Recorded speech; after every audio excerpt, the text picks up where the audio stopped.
गेली ना तर ऑल इंडिया लेवलवर जागतिक स्तरावर म्हणजे ओपन स्पर्धेमध्ये तिनं ज्या वेळेला गोल्ड मेडल मिळवलं आणि सगळ्या जगाचं लक्ष तिनं वेधून घेतलं त्यावेळेला निश्चित अर्थानं लाल बहादूर शास्त्री महाविद्यालय नव्हे सातारा जिल्ह्याची मान तिनं मोठी केलेली होती आणि सातारा जिल्ह्यातल्या प्रत्येक विद्यार्थ्याला आणि शिक्षकाला आणि जनतेला तिचा अभिमान वाटावा अशी तिची कामगिरी होती आणि त्यानंतर तिनं वळून मागं पाहिलंच नाही.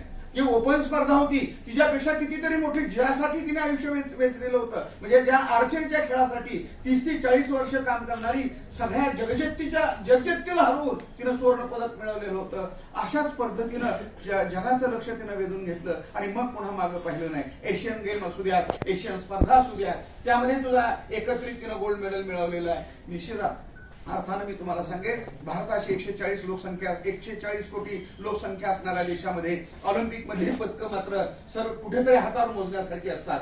शिवाजी विद्यापीठानं सुद्धा आम्ही या वर्षापासून एक मॅनेजमेंट काउन्सिल